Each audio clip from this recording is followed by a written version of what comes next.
Good morning, everybody. Let's dive right in, and let's start with Tina. Brandless sells nice products for $3, and you talk about doing that by eliminating the brand tax. Are you, in fact, anti-brand, or are you instead trying to build a great brand through this? Yeah, great question. We are unapologetically a brand, not even a question of a doubt. We're just reimagining what it means to be one. And the quality products that are organics, non-GMO, vegan, gluten-free, EPA Safer Choice certified, all the good stuff, none of the bad stuff. And because we develop it with our incredible partners and sell it directly to consumers, we're able to eliminate all the inefficiencies in that system, which we've sort of rolled up as the brand tax. But it's really about all the inefficiencies in the system. We're not anti-brand. We're just changing what it means to be one. And do consumers like you because you're economical, or is your relationship with them more meaningful than that? Oh, so much more meaningful than that, because first and foremost, we're building a community. And so it's a community of people who all believe in this idea that everyone deserves better. And better really doesn't need to cost more. And why should people have to choose between what they can afford and what they want for themselves and their family? And people love us because first and foremost, we love them, and everyone is welcome. And what's the breakdown of consumers in terms of women or men, families? I mean, we only launched on July 11th, so what is it, 22 weeks, something like that? So it's really too early to tell. But the thing I can tell you is that, at 60 hours post-launch, we had already shipped to 48 states. And so we only ship to 48 states until we can get outside of the contiguous US. So it really is resonating across the board with everyone. And should the world's great brands, who typically charge a lot more than you do, be afraid of what you're doing? Should they clone it? Should they consider acquiring you? I think they should reimagine what it means for them to be a brand and to be authentic and to be transparent and to be in direct relationship with the people they serve. They might want to actually meet their consumers as opposed to just selling it to a channel and then having that channel sell their stuff. So out of the top 100 brands in the US last year in the CPG category, 90 were in decline. So, that's not my call. That's really their call on how they might want to think about regaining share. George, Kindred is working with Gap to put robots running your software into warehouses. Can you talk a little bit about the tasks they're performing and what the overarching long-term goal is? Sure. So when folks like Tina have all these amazing brands and people place all these orders, someone has to actually put those in a box and ship it over. So our robots are starting to learn from humans how to do those tasks. So they're essentially assembling the orders that people have placed on Black Friday and onwards, put them in a box, get them ready to go, and send them out. We should talk. Yeah. We should. And should the humans who work in retail be concerned that they are helping train something that's going to take over their jobs long term, or is this more complementary to the human component? Yeah, it's more complementary. So what's happening now in e-commerce, as everyone knows, is just exploding, growing like 12% a year. What people don't know is that e-commerce takes 3 times as many people to do the work, right? So you have 1 million people doing in the supply chain. The market is growing like 12%. You need 3 times the labor. If you do the math, there's a massive shortage. So what all our customers are doing are they're trying to meet their customer demand by adding robots to amplify the staff. And is this something for the world's largest companies like the Gap, or will this also impact smaller ones as well? I think I would imagine both the big and the small. We're starting with the big companies because they have the infrastructure to support the robots and the training. But as the robots get smarter, they can go to smaller and smaller companies. And how about moving from warehouses and fulfillment centers into retail spaces where a consumer might see them? Is that also on the roadmap? It is. I mean, so when we started the company, we wanted to build Rosie the robot for the home. And then we realized how expensive motors were, believe it or not. So people want them. So what we decided to do is we started in the warehouses, learn all the things that you might want at home, like fold your clothes, put them away, and not dishwashers yet, but those kinds of things. And then slowly go to the front of the store. And then once we know how to interact with humans, then you can go to the home.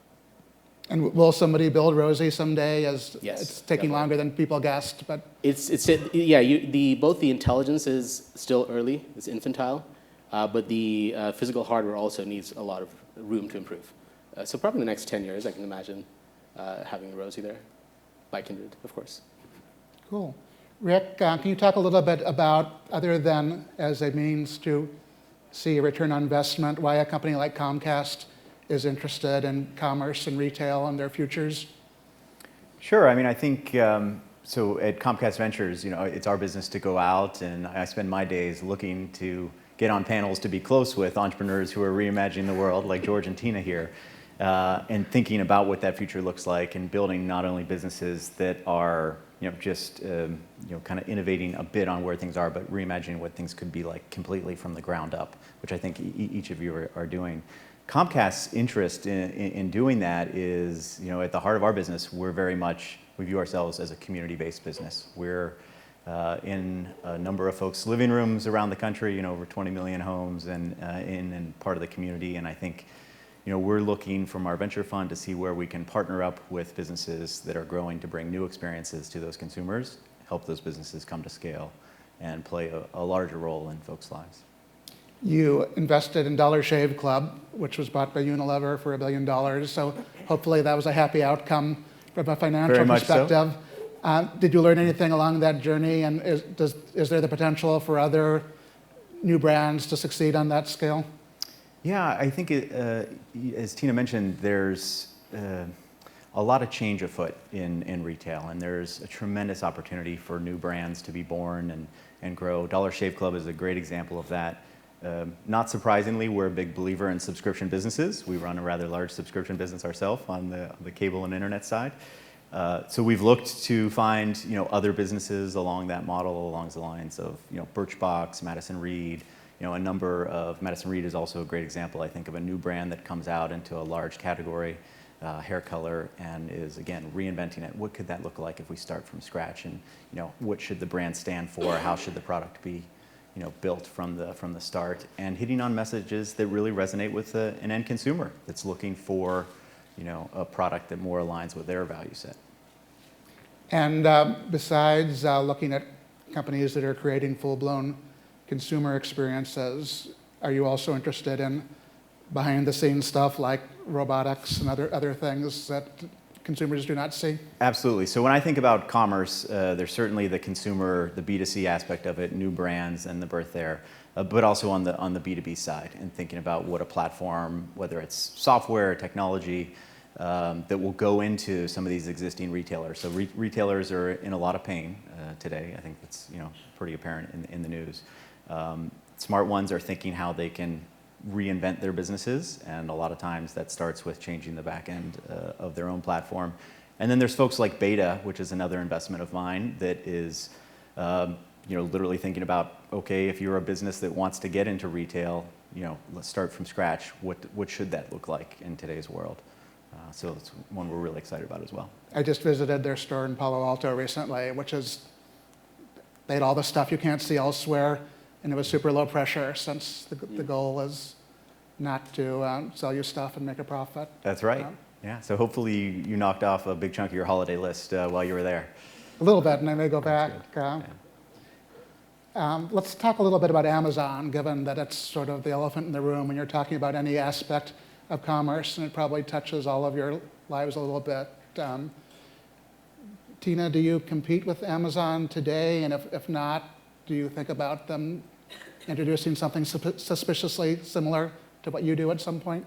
I don't think that we compete with them today. I think Amazon has done just a phenomenal job at moving the entire market forward, because when you think about the consumables business, and ours is in the non-perishable space, that's more of a laggard e-commerce category. And so I think Amazon has done a great job in sort of helping consumers think about other options besides their traditional brick and mortar.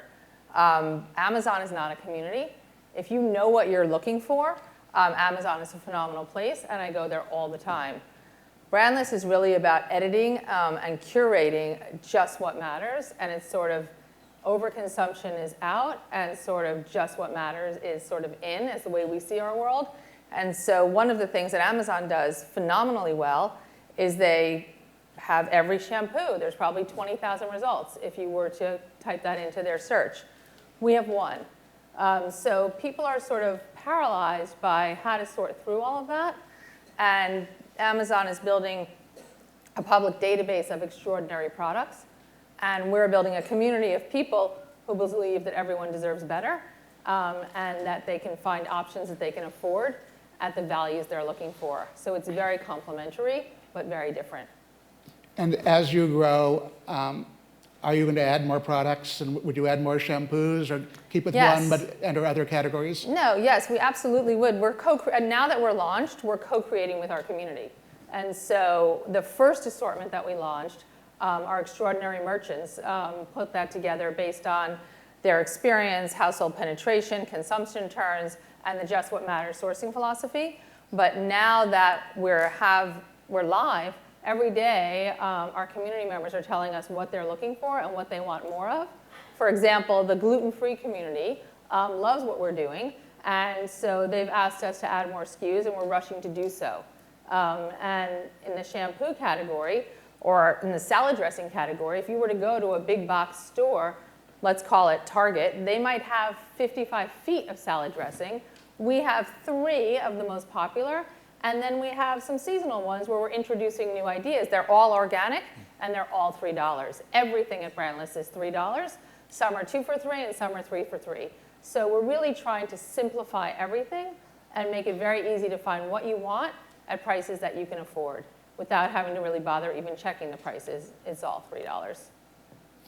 Rick, as you are assessing startup ideas, to what degree are you looking at the question of whether any startup involved in commerce can reasonably compete with Amazon if Amazon chooses to enter that market?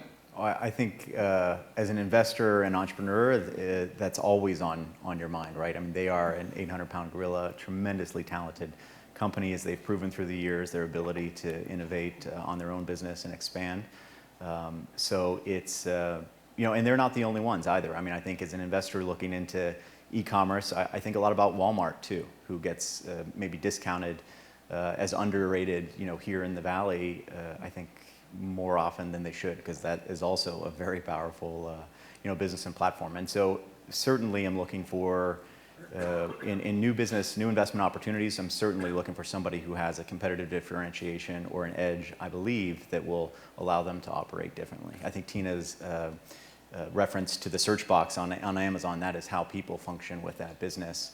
A company I invested in that is a good bit different from that would be Holler, which is an online dollar store. So again, very price-driven business. But the mechanism there is that folks are showing up or coming to the app and scrolling through pages. It's about discovery. Very few of our customers actually come and hit the search box with intent when they get there. And so I think that mechanism holds across a number of verticals too for just how people operate. George, Amazon is doing robotics too, and it's doing it in some cases by acquiring companies and building its own stuff. And because they're Amazon, that's not an unreasonable way for them to approach it. Are there any other companies who will be able to build their own, or as this revolution happens, is it more likely to come from companies such as Kindred helping out, even when you're talking about large companies like The Gap? So I think there's a lot of people are thinking about making their own robots and creating their own AI. We've done this now for almost 4 years, and what I can tell you is it's very difficult. So people will try it, and they will find out that they can't do it. And the main thing is there's only a handful of people in the world that have the knowledge about all the latest deep learning, reinforcement learning, how do you bring them all together, and how do you put it into a real robot. So they're going to have a hard time hiring those people to do that work. So I think, I believe the innovation will come from outside. We have the benefit of learning in each of our customer sites. So when we learn on one company's site, we can accelerate on a second company and a third company. So we have this kind of network effect that goes on. You can't do that as just one, if you're building your own stuff. And is the secret sauce in the software and the AI rather than the hardware? It's not the hardware. The hardware is, we use off-the-shelf hardware. We just take a regular industrial robot and we replace its software with our cloud AI. So the magic is really in the algorithms. How do you bridge all this wonderful AI that we've designed for virtual systems? How do you bridge it to a physical world where when your software crashes, it literally crashes, right? It'll break things. So how do you transplant that? How do you collect the data to train these new algorithms, right? There's no data set like ImageNet to train on. So you got to create that data. So that's where the magic comes. And to what degree is that magic specific to each company? the Gap knows an awful lot about the products it sells. Are you able to crunch that data in a way that is different than you would if you were working with some other large retailer? Well, right now the robots crunch data from their sensors. So it's mostly vision, depth, touch, feel, those kinds of things. So we don't leverage Gap's data. We just interact with the objects and we learn from that. So that's what we use across companies. Rick mentioned that it's a challenging time to be in the retail business, and people talk about the mallpocalypse and the possibility of 20% of the shopping malls in America going away over the next few years. And I was just at my neighborhood one yesterday night, and I walked by empty storefront after empty storefront. But at the same time, Amazon seems to be getting into retail in a pretty serious way, and there are plenty of examples of digital brands who are doing brick and mortar in one way or another. Can we talk a little bit about what we see as the future of physical in retail and whether it's as dire as some people are predicting?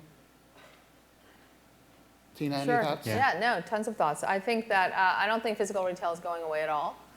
Just like I don't think brands are going away at all. I think that what we're watching right now is a massive transformation of what their traditional infrastructure was used for and their need to sort of reimagine and rebuild themselves. They're on very old architecture, they're in old technology, and they're just trying to keep up, as opposed to the idea of using physical retail and using neighborhood presence to actually be a place where communities can gather.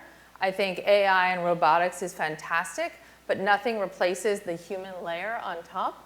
And so I think what happens in physical retail can't happen anywhere else, which is the touch, the feel, and the connection, being able to make eye contact with people, being able to gather people, being able to taste and have sensory experiences, and being able to be a place where you can launch from.